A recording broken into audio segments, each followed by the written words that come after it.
In the luxurious heart of New York City, a photographer from humble beginnings enters an elite Manhattan gala carrying more than her camera. She carries dreams. Amid rehearsed smiles and condescending glances, she's humiliated by a face from her past.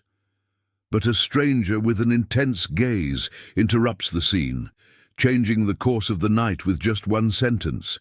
She doesn't know it yet, but that moment will open a wound and a promise that time will never be able to erase. Before we dive into this story, leave a comment with a rating from 1 to 10 and tell us which city you're watching from. May this moment bring reflection and emotion to your heart.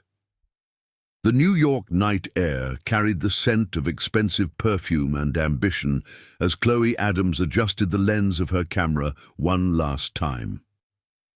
The grand ballroom of the Plaza Hotel glittered under crystal chandeliers, reflecting the opulence of the Manhattan elite gathered for another charity ball.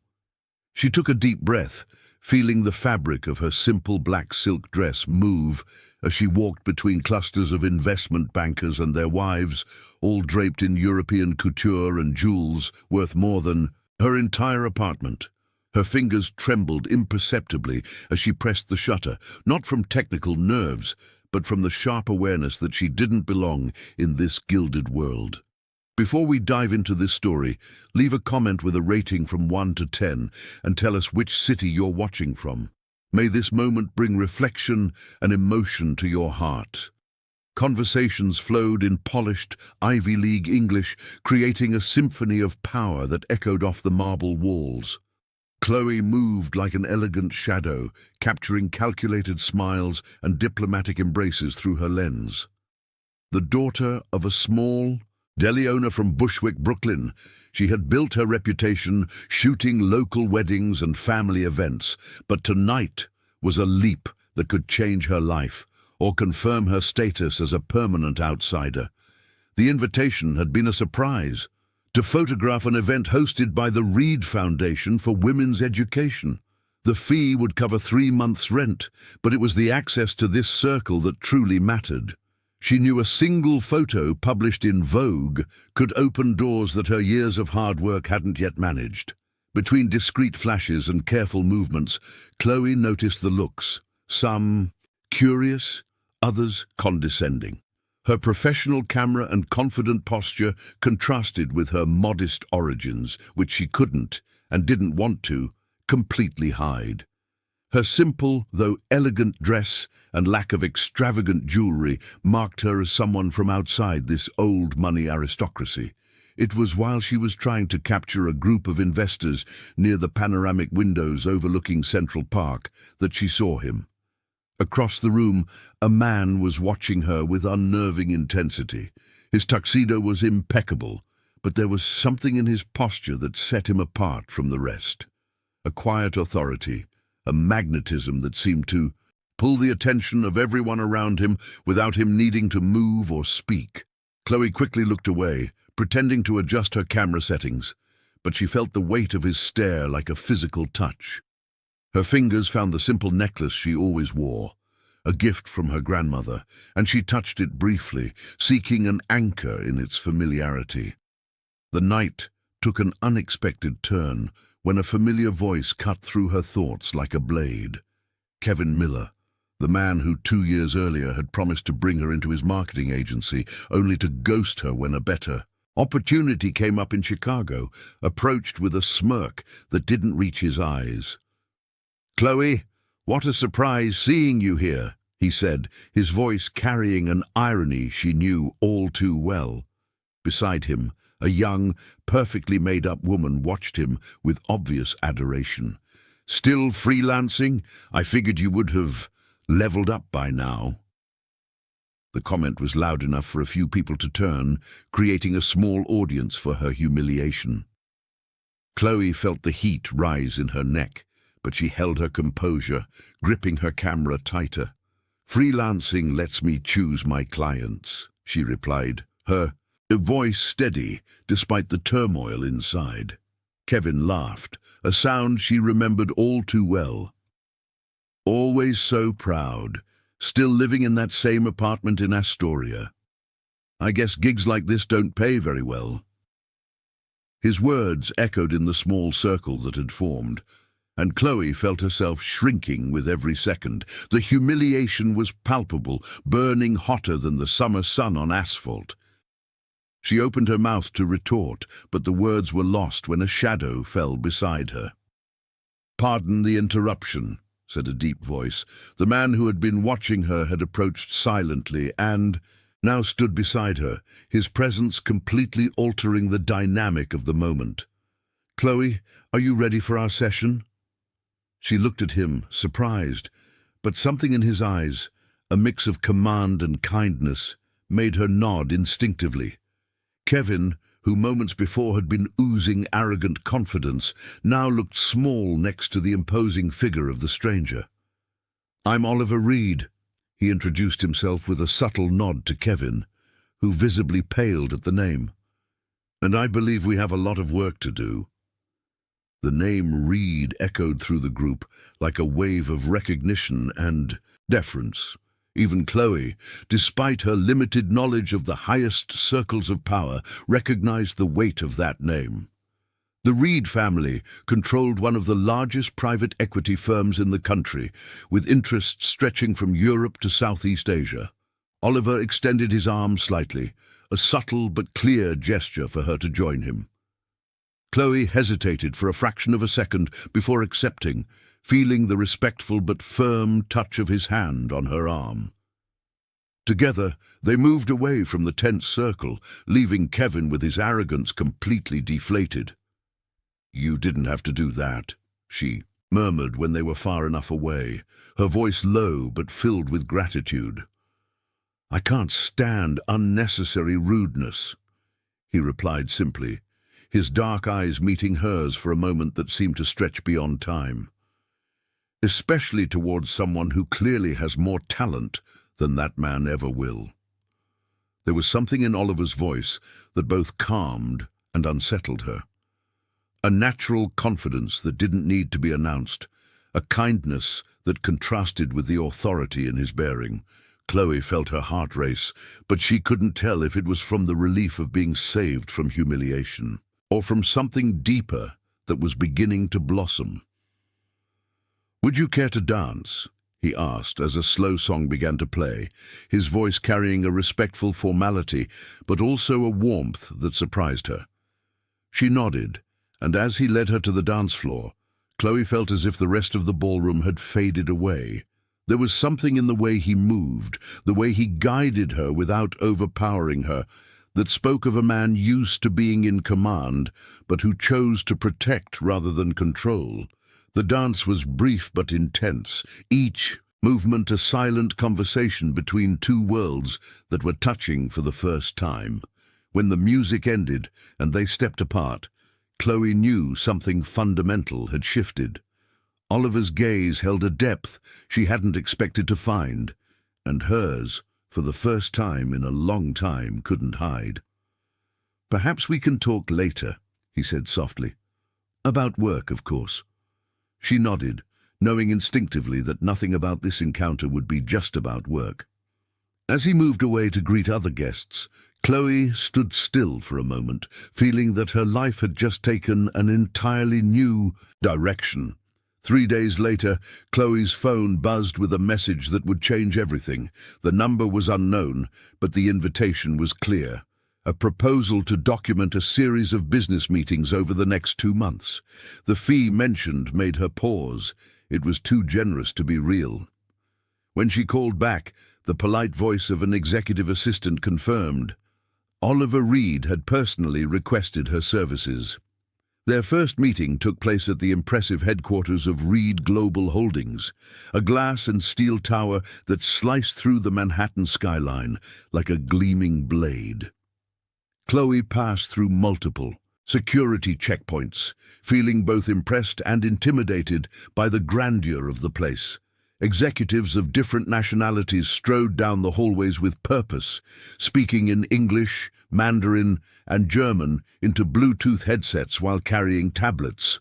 Oliver greeted her in his 40th floor office, a space that combined Western modernism with classic touches.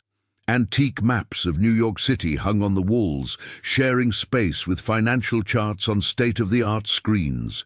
The panoramic view of the city stretched endlessly from the window, but it was the man behind the desk who captured all her attention. "Did you find the place all right?" he asked, standing up. His usual tuxedo was replaced by a perfectly tailored grey suit that highlighted his elegant posture. There was something different about him here, on his home turf, a natural confidence mixed with a genuine courtesy that surprised her. Over the next few weeks, Chloe documented meetings with European investors, presentations for potential Asian partners, and conferences with Swiss bankers. Through her lens, she watched Oliver navigate different cultures and languages with impressive ease, adapting his communication style without ever losing his essence. He was equally comfortable discussing market volatility in technical English or classical philosophy. But it was the moments between meetings that truly revealed who he was. During breaks, she'd watch him find a moment of peace, just staring out the window, a tranquility that contrasted with the intensity of his business. When they talked during car rides through the city's traffic, Oliver showed a genuine interest in her life, her aspirations, her fears. "Why photography?" he asked one afternoon, as they were driving back from Wall Street after a particularly tense meeting with Japanese investors. Chloe adjusted her scarf, thinking about the answer. "My grandmother used to say that every moment has its own soul and that my job was to capture it before it slipped away forever." He smiled for the first time since she'd met him, a genuine smile that completely transformed his face. "Your grandmother was a poet." "She ran a deli," Chloe corrected, laughing. "But I think she saw poetry in everything." It was in these conversations that their defenses gradually dissolved. Oliver spoke of the pressure of carrying a name that opened every door, but also brought crushing expectations. He revealed that he had studied history at Harvard not by choice, but because it was expected of him, and that his true passion had always been anthropology, something considered unsuitable for the Reed air. Chloe, in turn, shared her dreams of opening a gallery that would celebrate contemporary American artists, especially women who struggled to have their voices heard. She talked about the nights she stayed up editing photos in her small apartment, fueling herself with leftover pizza and coffee while chasing a vision that sometimes felt impossible. "Have you ever shown your work?" Oliver asked, genuinely interested. "In a few small galleries in Brooklyn, nothing like—" She gestured vaguely toward the imposing Reed Global Holdings building. "You should," he said with conviction. "Your photographs have something I rarely see: honesty." There were moments when the silence between them was charged with something unsaid, when their hands brushed accidentally while exchanging equipment, when their gazes lingered a moment too long, when he insisted on carrying her heavy camera bag, a chivalrous gesture that made her feel protected in a way she hadn't experienced in years. But there were also the phone calls. Oliver would receive frequent calls, his voice becoming tense and formal. After these conversations, he would become distant, lost in thoughts that clearly troubled him. Chloe respected these moments, but felt the weight of what he didn't share. One afternoon, after a particularly long call, she found him on his office balcony, staring at the horizon where the skyscrapers met the sky. "Family trouble?" she ventured gently. He turned, and she saw a vulnerability in his eyes for the first time. "Do you have a big family, Chloe?" "My parents and 2 younger brothers." "You?" "Too big," he said with a sigh. "Sometimes I feel like I'm not living my own life, but a version of it approved by a board of directors." She wanted to ask more, but something in his expression told her not to push. Instead, she offered her silent presence, which he seemed to deeply appreciate. The weeks passed, and the professional dynamic between them evolved into something more complex. Oliver began including her in decisions about which moments to document, valuing her artistic perspective. She, in turn, began to anticipate his needs, capturing not just the obvious moments, but the emotional nuances that revealed his character. It was during a meeting with representatives from a German company that she realized how well she had learned to read him. While Oliver maintained a perfectly diplomatic facade, Chloe noticed the subtle tension in his shoulders, the way his fingers drummed almost imperceptibly on the table. Something about this negotiation was deeply bothering him. After the Germans left, she couldn't contain her curiosity. What was wrong with that proposal? Oliver looked at her, surprised. How did you know something was wrong? Your shoulders tensed the moment they mentioned the timeline conditions. He let out a low chuckle, a mix of admiration and discovery. You watch me very closely. It's my job to watch, she replied, but they both knew it was more than just professionalism. The proposal would require me to relocate to Berlin for 2 years, he explained. It's financially attractive, but you don't want to go. It's not that I don't want to, it's just... He hesitated, as if about to reveal something important. There are things here that have become important to me, people. His gaze met hers, and Chloe felt her heart speed up. There was an intensity in that word, people, that made her understand it might not be just about business. That night, as she organized the day's photos on her laptop, Chloe realized that something fundamental had changed in her life. It wasn't just the financial stability the job provided, or even the prestige of shooting for Reed Global Holdings. It was Oliver. The way he listened as if her words mattered, the way he respected her professional opinions, the way his presence made her feel seen in a way no man ever had before. But along with that discovery came a familiar fear. Men like Oliver Reed weren't interested in women like her beyond a temporary fling. He lived in a world of strategic marriages between powerful families, of social expectations she could never fulfill. Even so, when the phone rang the next morning with another work request, she answered without hesitation. Because even if this was temporary, even if it ended in heartbreak, she couldn't imagine being anywhere else but by his side. The call came on a Friday, just before the market closed. Oliver was reviewing contracts when his phone buzzed with a Newport area code he recognized immediately. His uncle, Arthur Reed Sr., the unofficial family patriarch since his father's death. The conversation was brief, tense, and conducted in the formal tone they always used when discussing family matters. I have to travel on Sunday, Oliver informed Chloe the following Monday, his voice carrying a gravity she hadn't heard before. They were in his office. She was packing up her equipment after a shoot with British executives. Family business in Newport. It could take a few days. There was something in his expression that made her stop arranging her lenses and really look at him. Oliver was avoiding her gaze, focusing unnecessarily on papers on his desk. His movements were too controlled, as if he were trying too hard to seem casual. Anything serious? She asked gently. My uncle has called a family meeting. When Arthur calls, everyone shows up. Chloe knew enough about East Coast dynasties to understand that formal family meetings were rarely about celebrations. Are you sure everything's okay? Oliver finally looked at her, and she saw a vulnerability he was trying to hide. Honestly, I don't know. My uncle mentioned unfulfilled responsibilities and the future of the family. In our world, that usually means marriage, she finished for him, feeling a cold knot in her stomach. Among other things. He stood up and walked to the window, his hands clasped behind his back. Chloe, there are things about my family situation I haven't shared with you. Complexities. That You don't owe me any explanations, she interrupted quickly, though every fibre of her being wanted to understand. But I want to give them. He turned to face her. When I get back, I'd like to talk about where we are, what we're building.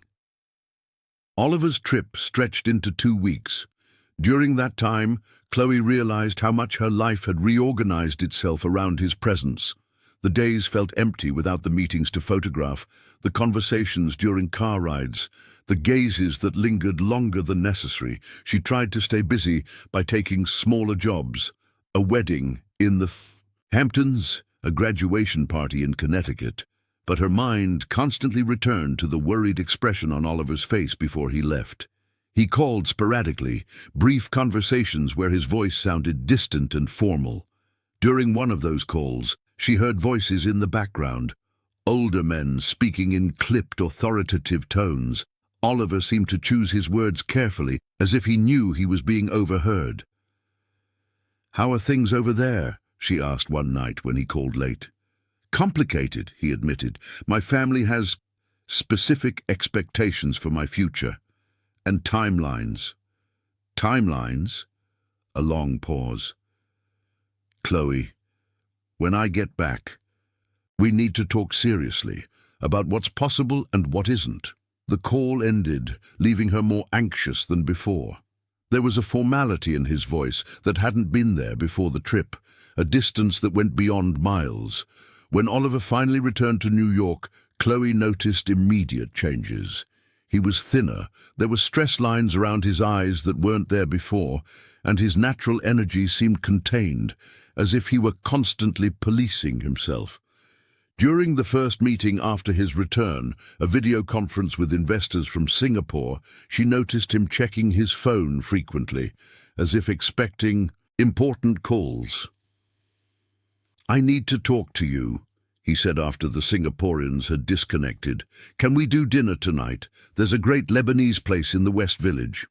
The restaurant he chose was elegant but discreet, the kind of place where important people could talk without being seen. Oliver asked for a table in the back, away from the windows. Chloe could tell he was genuinely nervous, something she'd never seen before. "How was the family meeting?" she asked after they had ordered. Oliver toyed with his water glass for a moment before answering. "My uncle is concerned with the direction my life has taken. He thinks I'm straying too far from family tradition." "And what do you think?" "I think he's not entirely wrong." Oliver looked at her directly. "Chloe, there are things about my situation I need to tell you. My family, we aren't just wealthy. We're part of a complex web of alliances, marital agreements, and obligations that go back generations." She nodded, encouraging him to continue. "When my father died 5 years ago, he left a lot of things unresolved. There are disputes over succession, over control of the business, over which direction the family should take. My uncle has been managing things temporarily, but you're the rightful heir. In theory. In practice, it's more complicated. Arthur has 2 sons of his own who also have claims, and he's been using my lack of personal stability as an argument against my leadership." Chloe felt a knot forming in her stomach. Personal stability means marriage. Specifically, a marriage that strengthens the family's alliances. The silence that followed was heavy with everything they couldn't say. Chloe looked down at her hands, trying to process it. Oliver continued, his voice lower. "There's a candidate, Victoria Sterling, the daughter of a major real estate mogul. It would be a powerful merger." "And you?" she managed to ask. "What do you want?"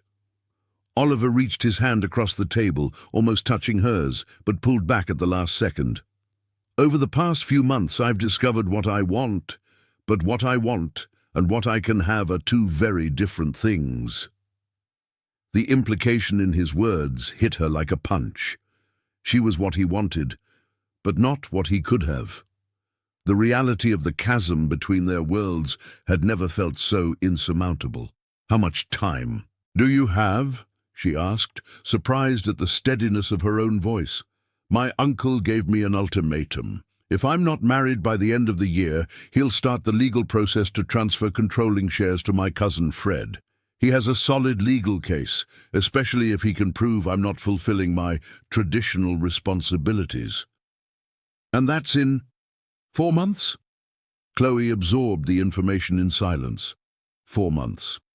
Not enough time to build the kind of relationship that could compete with a century of tradition and family expectations. Not enough time for her to become the kind of woman the Reed family would approve of, if that was even possible. "Is there any way to fight this?" she asked, though she already knew the answer. "I could contest it legally, but it would tear the family and the business apart in the process. Generations of work would be lost." Oliver hesitated. "And there's another complication." She waited, though she didn't want to hear it. "If I choose to fight, I'll have to prove I'm capable of making responsible choices. That would include ending relationships my family considers unsuitable." The word unsuitable echoed between them like a verdict. Chloe finally understood completely. It wasn't just that she wasn't the right choice, she was actively the wrong one. Her modest background, her profession, her independence, it all made her not just unsuitable, but an active liability to Oliver's plans. "I understand," she said softly. Surprised, her voice remained steady. "No, you don't." Oliver leaned forward, his voice urgent. "Chloe, you're the first person in years who has made me feel like I'm living my own life, not the one others planned for me. When I'm with you, I'm not the Reed heir or the future CEO or any other title. I'm just Oliver." "But being just Oliver isn't an option, is it?" He closed his eyes for a moment. "I don't know. I'm trying to find a way, but there isn't one," she finished. "Not really." The rest of dinner passed in a heavy silence. They both knew something had ended at that table, even if neither of them had the courage to say the final words. When Oliver dropped her off at her apartment, the kiss he placed on her forehead was as much a gesture of affection as it was a farewell. That night, Chloe lay awake, staring at the ceiling of her small apartment, trying to process what had happened. Part of her wanted to fight, to argue that love should overcome tradition. But another part, the practical part that had learned early on that dreams don't always come true, recognized the impossibility of the situation. Oliver Reed wasn't just a man, he was an institution, a legacy, a responsibility that transcended his personal desires. And she, as much as he might love her, would always be the woman who represented everything his family feared: unchecked modernity, a break from tradition, love that defied strategic alliances. The realization hurt more than any previous rejection, because this time she knew she was loved. It was just that love they were discovering wasn't always enough. The weeks that followed were a painful exercise in feigning normalcy. Oliver and Chloe continued to work together. He still needed photographic documentation for his corporate commitments, and she still needed the steady income. But something fundamental had shifted between them, a careful distance where natural closeness once was. They developed a subtle choreography of emotional avoidance. Conversations remained strictly professional. Glances that once lingered now darted away quickly. Moments of comfortable silence were replaced by a polite coolness that hurt more than any argument. During a session in the diplomatic quarter, photographing Oliver in a meeting with European ambassadors, Chloe watched through her lens as he reverted to the public version of himself. Charming, controlled, impenetrably diplomatic. The vulnerability he had shared with her seemed to have been carefully filed away, like a confidential document locked in a safe. "Today's photos were excellent," he commented formally as they walked to the parking garage after the last meeting. "Thank you," she replied, equally formal. It was as if they were playing roles in a play they both hated but couldn't leave. The spontaneity was gone, replaced by a painful courtesy that underscored everything they had lost. It was during this period that the calls from Arthur became more frequent. Oliver always took them in rapid, clipped English, stepping away for privacy, but Chloe couldn't help but notice how tense he was after each conversation. His shoulders would remain rigid for hours, and he developed a habit of massaging his temples when he thought no one was looking. One afternoon, after a particularly long call, she found him on his office balcony, staring at the city with a grim expression. "Bad news?" she asked gently, momentarily forgetting the distance they had established. He turned, and for a moment the mask slipped. "My uncle is losing his patience. He's scheduled a formal meeting with the Sterling family for next week." "A formal meeting means that if I attend, I'll be signaling genuine interest in Victoria. If I don't, I'll be disrespecting one of the most powerful families in the country." Chloe felt something tighten in her chest. "Are you going to go?" Oliver was silent for a long moment. "I don't know yet." It was the first truly personal conversation they'd had in weeks, and they both seemed to realize it at the same time. Oliver straightened up, his formal posture returning. "I'm sorry. I shouldn't be sharing this with you." "Why not? We're friends, aren't we?" The words came out more bitter than she intended. "Friends," he repeated, as if testing the word. "Yes, friends." But they both knew friends was a cruel reduction of what they had been, an inadequate category for the intensity of what they still felt. Over the next few days, Oliver became progressively more distant. He cancelled 2 photo sessions, citing urgent commitments. When they did meet, their interactions were functional, devoid of the chemistry that had once seemed inevitable. Chloe tried to convince herself it was for the best, cleaner, less painful in the long run. But at night, in her empty apartment, she'd find herself looking at the photos she had taken of him over the months, images that captured moments of genuine laughter, intense concentration, a humanity few were privileged to see. It was on a Thursday that everything changed for good. Oliver arrived at the office visibly agitated, speaking on the phone in a rushed tone. When he hung up, he stood motionless for several minutes, staring at the device as if it were a foreign object. "The meeting is confirmed," he said finally, his voice devoid of emotion. "Sunday at the Sterling's estate." Chloe couldn't answer right away. There was a finality in those words that hit her like a physical blow. "Are you going?" "I have to. If I don't, Arthur will start the process of transferring control on Monday." "And if you go?" Oliver looked at her directly for the first time in weeks. "If I go, and the meeting goes well, I'll be engaged by the end of the month." The simplicity of the statement made it all real in a way their previous conversations hadn't. Engaged, married, lost to her forever. "I see," she said, though she saw nothing beyond the pain spreading through her chest. "Chloe, Oliver started, then stopped himself. "This is my last day in the office for a bit. I'm going to spend the weekend preparing for Sunday, and after that, things will be different." "Different how?"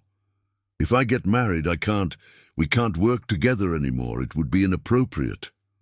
"Of course it would be." A wife from a prominent family wouldn't tolerate her husband maintaining a close working relationship with a single female photographer, especially one for whom he had clearly harbored feelings. "When were you planning on giving me my official notice?" she asked, forcing professionalism into her voice. "Monday, regardless of the outcome of the meeting." "Regardless?" Oliver hesitated. "If I don't marry Victoria, I'll have to fight for my inheritance. That means years of legal battles, detailed investigations into my personal life, scrutiny of all my relationships. I won't subject you to that." So that was it. No matter which path he chose, marrying a woman he didn't love or fighting for an inheritance he didn't fully want, there was no place for her. Chloe felt a strange, painful, but liberating clarity. "I understand completely," she said, and this time She really did. They spent the rest of the day finishing a session with Canadian investors, remaining strictly professional. But there was a palpable sadness between them, a sense of an ending that neither of them tried to completely hide. When it was time to leave, Oliver walked her to the parking garage as he always did. But this time, they both knew it would be the last. "Chloe," he said when they reached her car. "Don't," she interrupted softly. "Don't say anything that will make this harder than it already is." He nodded, respecting her request. "You're an extraordinary photographer. Any company would be lucky to have you. And you're a good man, Oliver, whatever choice you make on Sunday." They looked at each other for a long moment, memorizing faces they would no longer see up close. Then, without another word, Chloe got in her car and drove away, leaving Oliver standing alone in the garage, silhouetted against the emerging city lights. Over the weekend, she tried not to think about what was happening in his life. She organized her home office, updated her portfolio, sent out proposals to potential clients, practical activities that kept her hands busy while her mind fought off thoughts of Oliver preparing to meet the woman he might marry. On Sunday night, she couldn't help but wonder how the meeting had gone. Had it gone well? Had Oliver felt any connection with Victoria, or had it been just a painful exercise in fulfilling an obligation? The answer came on Monday morning, not from a call from Oliver, but from a headline in the New York Times Society pages. "Reed Heir confirms engagement to sterling heiress." The accompanying photo showed Oliver beside a beautiful young woman, both smiling politely for the cameras. He wore a flawless tuxedo, she a stunning designer gown. They looked perfect for each other, like two characters from a fairy tale about royal alliances. Chloe stared at the photo for a long time, searing the expression on Oliver's face into her memory. He looked peaceful, or at least resigned. Maybe this was for the best. Maybe he would find happiness in fulfilling his duty, in being the man his family needed him to be. She folded the newspaper, carefully archived all the photos she had ever taken of him, and started looking for new clients. Life, after all, went on. 6 months had passed since Chloe last saw Oliver. The New York autumn brought cooler temperatures and a professional schedule she kept intentionally packed. She shot corporate events in Chicago, a high-profile wedding in Boston, and even landed a small but significant contract with an up-and-coming fashion magazine. Each project was a step toward the financial stability she had always sought. But sometimes, during a lull between meetings or while editing photos late at night, her mind would inevitably drift to Oliver. She wondered if he was happy, if he had found peace in his arranged marriage, if he ever thought of her. These thoughts always ended with her forcing herself to focus on the present, on her work, on practical plans for the future. It was on a December morning that her life took another unexpected turn. She was in her small makeshift studio, a corner of her apartment she had converted into a workspace, when her phone rang with an unknown international number. "Hello, this is Chloe Adams," she answered, expecting another potential client. "Miss Adams, my name is Sarah Fitzgerald. I'm the event coordinator for the Montreal International Gallery of Contemporary Art." The woman's voice had a slight Canadian-French accent. "I'm calling about an opportunity that might interest you." Chloe stopped sorting the photos she was editing and gave the call her full attention. "An opportunity? We received a very enthusiastic recommendation for your work, specifically your documentary photos of the New York business elite. We're putting together an exhibition on portraits of modern power in North America, and we would love to feature some of your pieces." Chloe's heart sped up. An international exhibition was exactly the kind of opportunity she had dreamed of, but never imagined would come so early in her career. "May I ask who recommended me?" "The recommendation came through private channels, but I can say it was from someone with significant knowledge of the regional art scene." There was something evasive in the answer that made Chloe suspicious, but the opportunity was too good to question. What would the timeline be? The exhibition opens in March, but we'd need you here in January for prep and setup. We would, of course, cover all expenses, in addition to a substantial participation fee. After getting more details about logistics and piece selection, Chloe hung up the phone, her head spinning. An international exhibition in Montreal, with her photographs hanging next to works from established artists from all over the continent. Over the next few weeks, she prepared meticulously. She selected her best photographs from the past 2 years, including some of her most impactful corporate shots, though she carefully avoided any image that directly featured Oliver.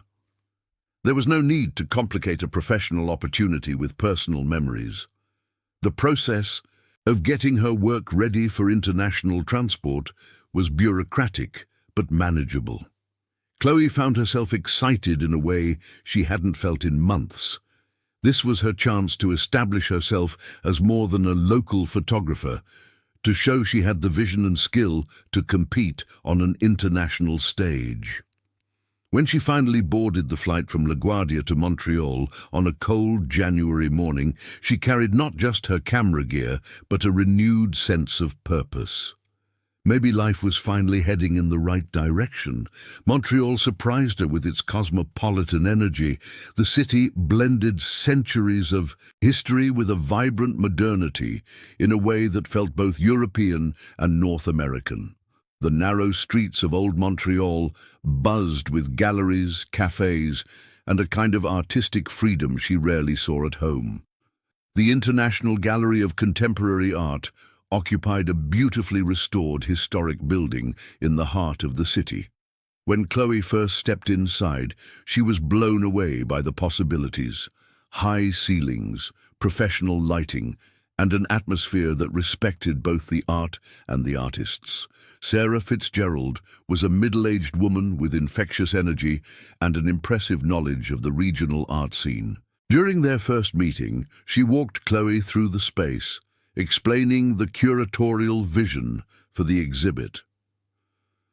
We want to show how power manifests visually in the contemporary North American world, Sarah explained as they walked between empty walls that would soon be covered with art. Your photographs captured something unique, the humanity behind the institutions. In the following days, Chloe worked intensively on the setup. Her photographs were carefully positioned, lit and labeled. Seeing her work presented with such professionalism was both thrilling and intimidating. It was on the 3rd day of prep that she received a surprise that changed everything. "There's someone here who'd like to see the exhibit before the official opening," Sarah said, approaching Chloe as she adjusted the placement of one of her photos. "One of our most important sponsors." "Of course, no problem. He'll be here in an hour. He's a very influential person." Something in Sarah's evasive tone made Chloe look up from her work. There was a subtle tension in the curator's voice she couldn't quite place. "Can I ask who it is?" "I'd rather let him introduce himself." An hour later, Chloe was making final lighting adjustments when she heard footsteps echoing in the gallery's main hall, men's voices conversing, one of them familiar in a way that made her heart stop. She turned slowly, already knowing who she would see, but still shocked by the reality of it. Oliver Reed was walking into the gallery, flanked by 2 men in suits, his presence filling the space as it always did. He wore a dark overcoat over a crisp white shirt, and there was something different in his posture, a confidence that seemed more settled, more mature. Their eyes met across the hall, and time seemed to stand still. Oliver said something to his associates, who discreetly moved away to examine other works, leaving them alone in the center of the gallery. "Hello, Chloe," he said softly, approaching with measured steps. "Oliver." Her voice came out huskier than she intended. "What are you doing here?" I came to see a contemporary art exhibition. He smiled faintly. And you? How are you? I'm good. Working. She gestured vaguely at the photographs around them. This is my first international show.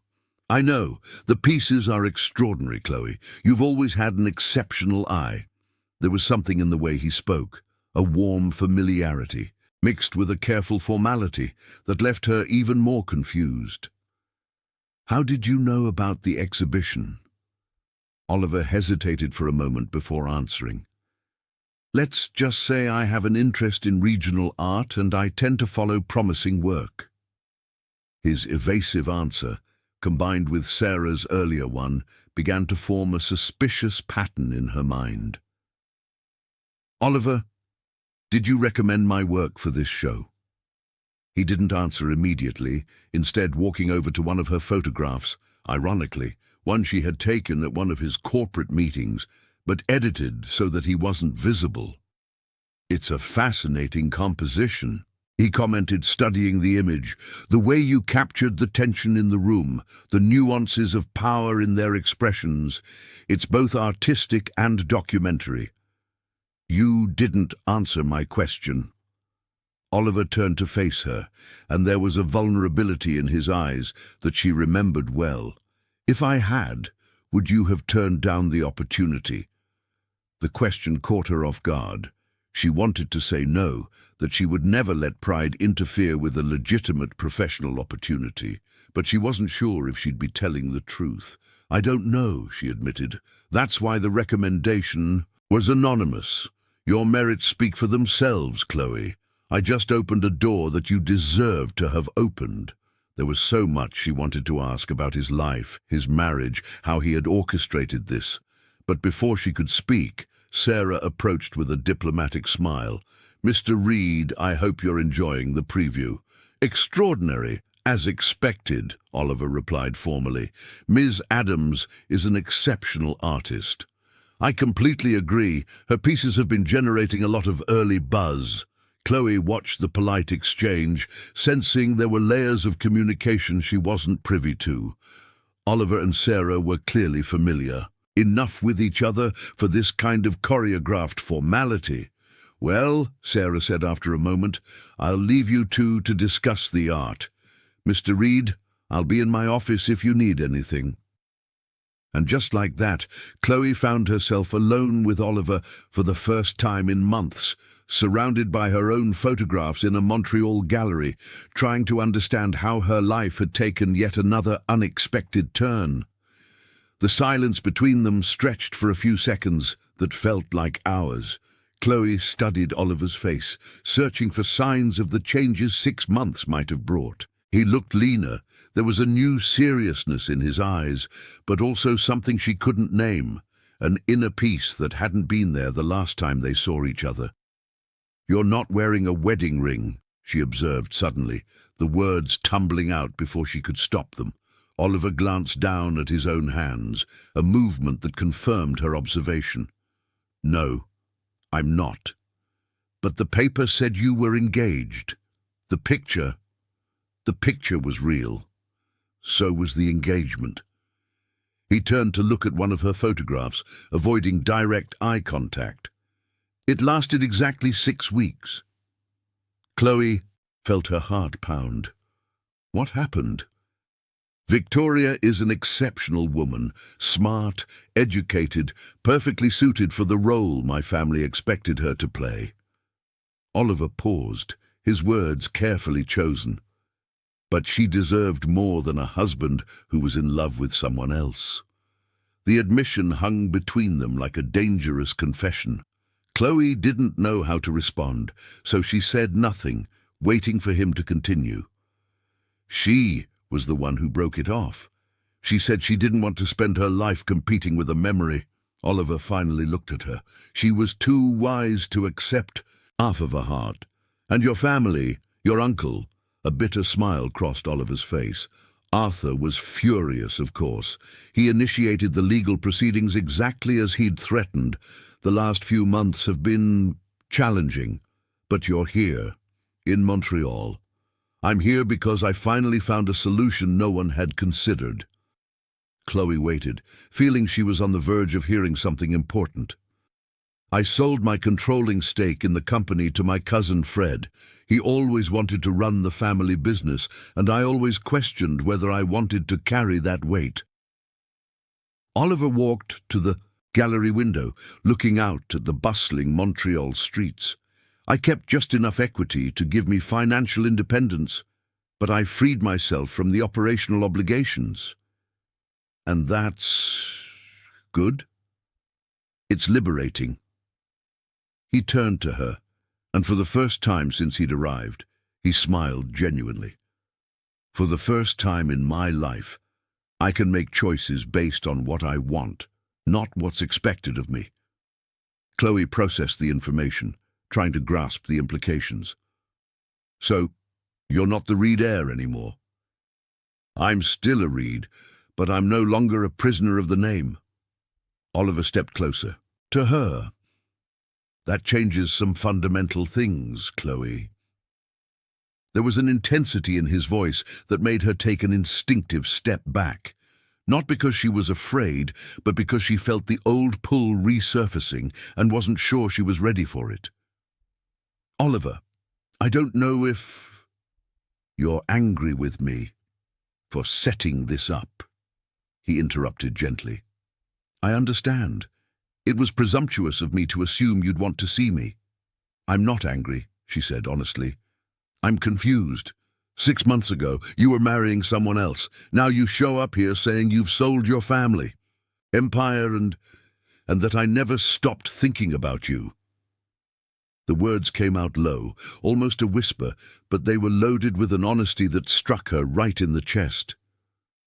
Oliver, let me finish, please. He took a deep breath. For the past few months, while I was fighting my family in court, negotiating the sale of the company, rebuilding my entire life, there was one question I couldn't stop asking myself. What kind of man did I want to be? And the answer always included you. Chloe felt tears sting her eyes, but fought to keep them at bay. You can't just show up here and say these things. I've spent months rebuilding, learning to live without you. I know. And if you tell me it's too late, that you've moved on, I will accept it and never bother you again. Oliver took another step closer. But if there is any chance, any possibility that you still feel something... Of course I still feel something. The words exploded out of her before she could stop them. Do you think it was easy for me to watch you get engaged to someone else, to know that I would never be good enough for your life? You were more than good enough. You were perfect. I was the one who wasn't brave enough to fight for what I wanted. And you are now. Now I'm free to be. They stood facing each other, the tension of months of separation and unsaid words charging the air between them. Chloe wanted to throw herself into his arms, but she also wanted to protect the heart that had taken so long to heal. Why Montreal? She asked, shifting the focus slightly. Why not just contact me in New York? Because I wanted you to have this opportunity regardless of what happened between us. This exhibition, this recognition, you deserve it based on your talent, not our history. His thoughtfulness touched her deeply. Even in his gesture of reunion, he had protected her professional independence. What if I hadn't come? Then you would have missed an important professional opportunity, and I would have understood that you weren't interested in starting over. And now? Now that we're here? Oliver hesitated, as if carefully measuring his next words. Now, I'd like to take you to dinner. To a restaurant where we can talk without an audience, where I can tell you about the last few months and hear about yours, where we can find out if there's still something between us besides memories. Chloe looked around the gallery, at her photographs on the walls, at the opportunity he had made possible, at the man who had restructured his entire life because he couldn't forget her. One dinner, she said finally, just one dinner. The smile that spread across Oliver's face was like the sun rising after a long night. "Just one dinner," he agreed, but they both knew it would be much more than that. As Sarah reappeared to walk Oliver through a final tour of the gallery, Chloe found herself watching him with new eyes. There was something different about him now, a lightness that hadn't been there when he carried the weight of family expectations. His movements were more relaxed, his smiles more frequent and genuine. When he took his formal leave, promising to return for the official opening the following week, she realized she was excited for the first time in months. Not just about the professional opportunity, but about the possibility of discovering who Oliver Reed had become when he was finally free to be just himself. That night, alone in her hotel room, Chloe looked at her reflection in the mirror and wondered if she was ready to reopen that door to her heart. The answer, she would find out, would come at dinner the next day. The restaurant Oliver chose was on the rooftop of a boutique hotel in the plateau, overlooking the glittering city lights and the St. Lawrence River in the distance. Chloe arrived promptly at 8, wearing a simple but elegant dress she had bought specifically for the occasion, something that made her feel confident without looking like she was trying to impress. Oliver was already there, standing politely as she approached the table. He had traded his formal suit for dark slacks and a light blue shirt that brought out his eyes. There was a relaxed quality to his posture that confirmed the changes she had noticed in the gallery. "You look beautiful," he said simply, pulling out her chair. "Thank you. This place is beautiful. I thought you'd appreciate the view." They settled in with the formality of old acquaintances who aren't sure how to act around each other. The waiter brought menus, and they ordered. She, grilled fish, he, a local Quebecois dish, while soft music played in the background. "So," Chloe said after they were alone, "tell me about the last few months, for real." Oliver smiled, but there was a seriousness in his eyes. "They were simultaneously the hardest and most liberating months of my life." "Can you elaborate?" "The legal battle was brutal. My uncle wasn't bluffing about having a solid case. He'd spent years building a portfolio, arguing I was unfit to lead the family business." Oliver paused to sip his water.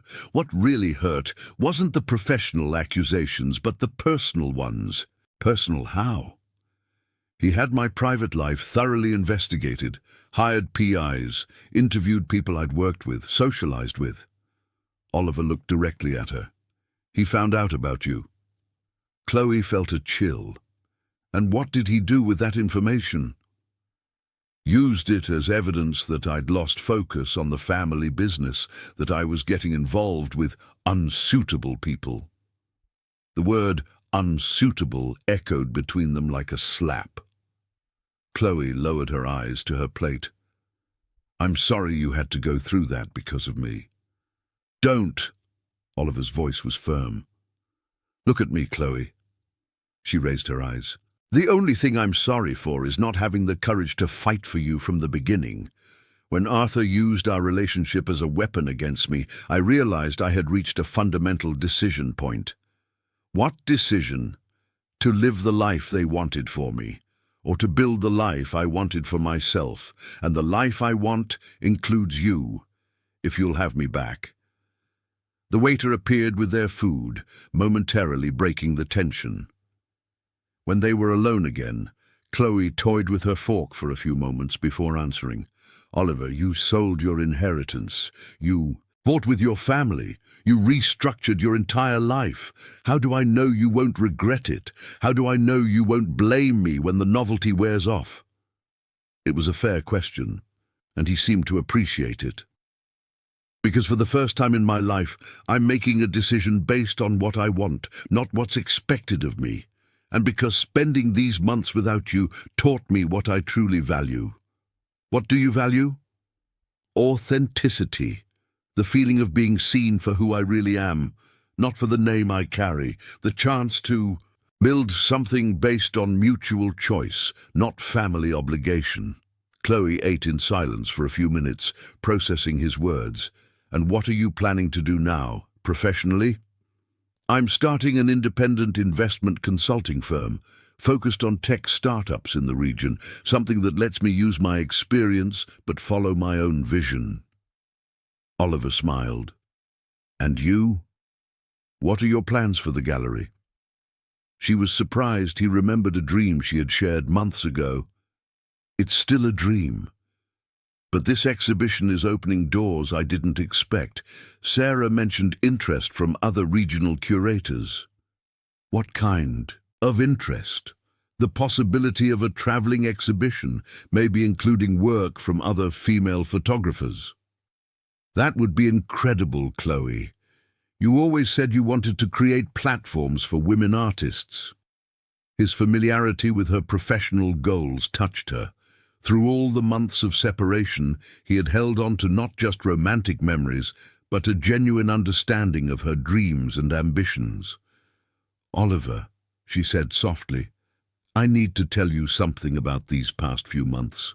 He paused, fork in mid-air, giving her his full attention. I tried to forget you.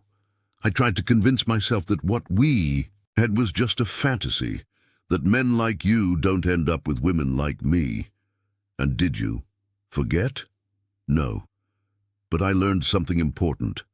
I can live without you. I can build a career, be happy, have a full life. There was a maturity in her statement that he seemed to recognize and respect. It's important that you know that, he said, because I want you to be with me, because you choose to, not because you need to. And I need to know you're with me because you love me, not because I represent some kind of rebellion against your family. Oliver reached his hand across the table, and this time she didn't pull away as he touched her fingers. Chloe, my family has always controlled my life through obligation and guilt. With you, for the first time, I felt what it was to make a choice based purely on love. Simple as that. The word love hung between them, a confession finally spoken aloud. Do you love me? She asked directly. I love you, he answered without hesitation. I've loved you since that first dance, when you made me feel real for the first time in years. I love you for the way you see beauty in unexpected places. I love you because you never tried to change me or be impressed by me. Tears started to well in Chloe's eyes, but they were tears of relief, not sadness. I love you too, she said softly, even when I tried not to, even when I thought it was impossible. Oliver brought her hand to his lips and kissed it gently. So where does that leave us? Chloe looked around the rooftop, at the city lights below, at the man who had changed his entire life, for the chance to be with her. It leaves us with a second chance, she said, and the responsibility not to waste it. I don't intend to waste a single second, he promised. When they left the restaurant 2 hours later, they walked slowly through the streets of Montreal, hands intertwined, talking about future plans that could now include each other. The city around them pulsed with nightlife, but they were in their own bubble of rediscovery and possibility. Oliver walked her back to her hotel, and at the door they kissed for the first time in months. A kiss that carried the promise of a future they could finally build together. The following days in Montreal passed like a dream, carefully balanced between reality and fantasy.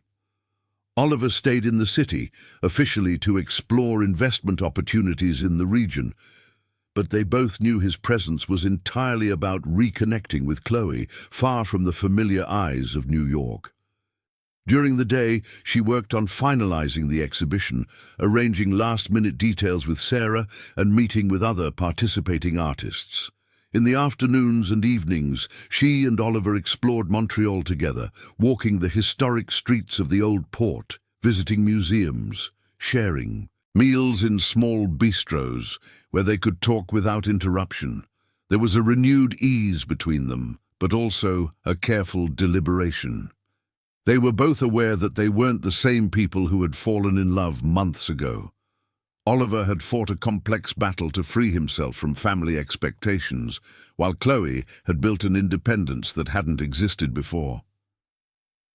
"You're different," she observed one afternoon as they browsed a flea market in Saint-Michel. "Different how?"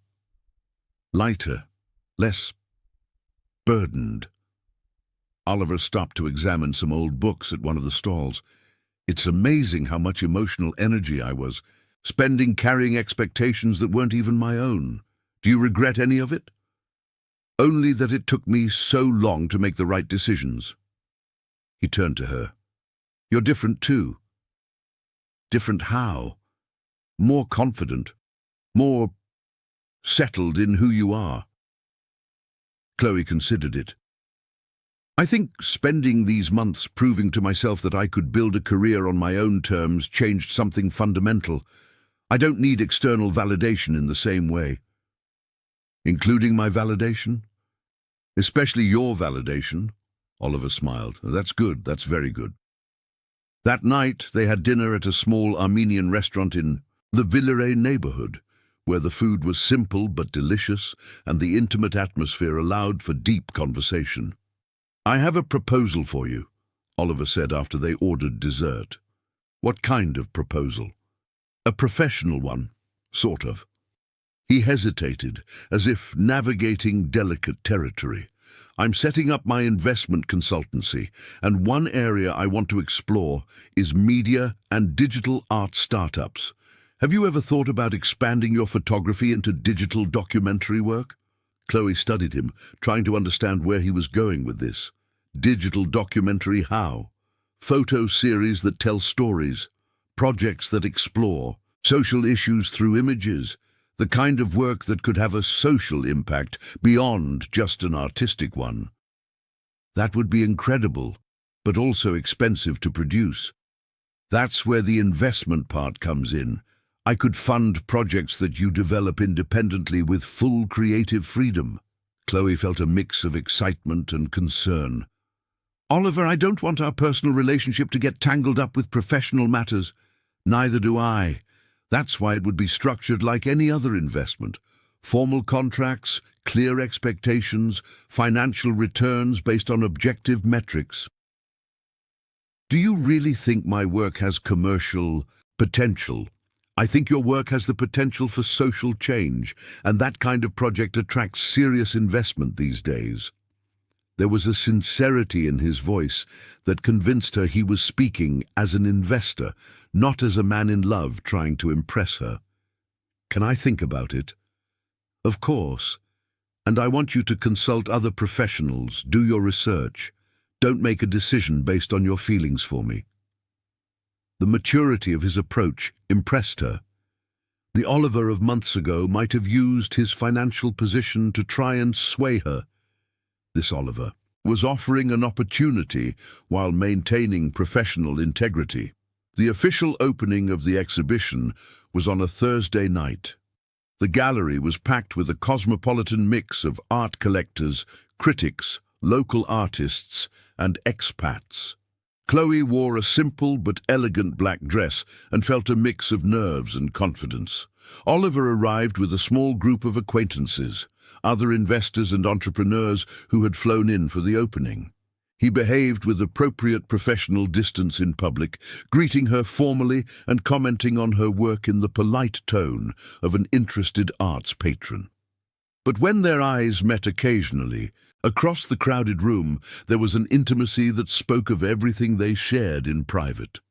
"Your photographs are generating a lot of buzz," Sarah commented, approaching Chloe during the reception. "I've already had 3 inquiries about acquisitions." "Seriously?" "And a curator from Los Angeles asked about your availability for a show there in the fall." Chloe looked around the gallery, seeing her work appreciated by people who didn't know her personally, evaluated purely on its artistic merit. It was a validation that went beyond anything she had experienced before. Later that night, after the crowd had thinned and the gallery had closed, Oliver met her outside. "How does it feel?" he asked. "Like a real artist," she said, laughing. "For the first time. You were always a real artist. Now other people are just catching up. They walked through the quiet streets, processing the events of the evening. "Oliver," she said after a few minutes of comfortable silence. "I want to accept your investment proposal." He stopped walking and looked at her. "Are you sure?" "I'm sure that I want to develop my work in that direction. And I'm sure that you understand the difference between supporting my career and controlling it. And our personal relationship? Our personal relationship will have to exist parallel to our business, not as a function of it." Oliver smiled. "I can live with that. So can I." The next morning, Chloe woke up with a sense of clarity she hadn't felt in months. She and Oliver had spent the night talking about future possibilities, both professional and personal, and for the first time, those futures seemed compatible and achievable. When he knocked on her hotel room door with coffee and pastries, she realized they had found a new, healthy equilibrium. Love without dependency. Partnership without a loss of self. "When are you flying back to New York?" he asked as they had coffee on the tiny hotel balcony. "Tomorrow." "You?" "Tomorrow as well. But Chloe..." "Yes?" "This time, I don't want it to be a temporary ending. I want it to be a permanent beginning." She looked at him over her coffee cup, seeing in his face the same determination that had driven him to fight his family, sell his inheritance, and rebuild his entire life. "Me too," she said simply. And for the first time since they had met, they both believed it was truly possible. 6 months after the Montreal exhibition, Chloe was in her new Soho studio, editing photographs for her first documentary project, funded by Oliver's investment consultancy. The theme she had chosen, "The New Matriarchs, Women Entrepreneurs of America," was proving to be even more powerful and complex than she had anticipated. Through her lens, she documented the stories of women building their own businesses, from a young software engineer who developed an educational app to a traditional artisan, modernizing ancestral weaving techniques.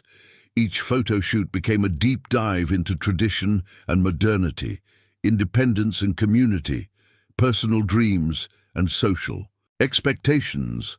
The studio she rented was in an emerging cultural complex, a space that was becoming a hub for artists and creatives. What had started as a purely professional investment had turned into an informal center where young female photographers came for advice, where she held workshops on technique and business, and where she was slowly building the community of female artists she had always dreamed of. Oliver kept his word about separating their business and personal lives. Meetings about the documentary project were held in his office, with formal contracts and progress reports. Their personal life unfolded in quiet. Restaurants, walks through Central Park, and occasional weekends at his beach house in the Hamptons, where they could relax away from the prying eyes of New York society. The dynamic worked better than either of them had anticipated. Oliver had found his stride as an independent investor, backing startups that combined tech innovation with social impact. His reputation in the New York business community had rebounded quickly. Apparently, independent success was more impressive than inherited wealth. Chloe, meanwhile, found that the financial security from the documentary project gave her a creative freedom she had never known. She no longer had to take jobs just for the paycheck. She could choose projects that truly inspired her. One Thursday afternoon, she was packing up her gear when Oliver showed up at the studio unannounced, something he rarely did during work hours. "Sorry to interrupt," he said, but there was a strange energy in his voice. "It's okay, what's up?" "I just got an interesting call from Sarah at the gallery in Montreal." Chloe paused mid-lens wipe. "About what?" "Apparently your work caught the eye of curators at MoMA. They want to propose a solo exhibition." A solo exhibition. Chloe felt her heart leap. "Focused specifically on your documentary work on contemporary American women. A partnership between Montreal, New York, and possibly other museums. She sat down slowly, trying to process the information. That would be the recognition your work has always deserved, Oliver finished, and it would be your chance to impact national conversations on issues that matter to you. When? They want a preliminary meeting next week, in the city. Chloe looked around her studio, at the developing photographs, at the space she had so carefully built. Oliver, this is an incredible opportunity, but it would also mean a lot more travel, a lot more public exposure. And that worries you? It worries me what it might mean for us, for our privacy, for the normalcy we've managed to build. Oliver came over and sat in the chair beside her.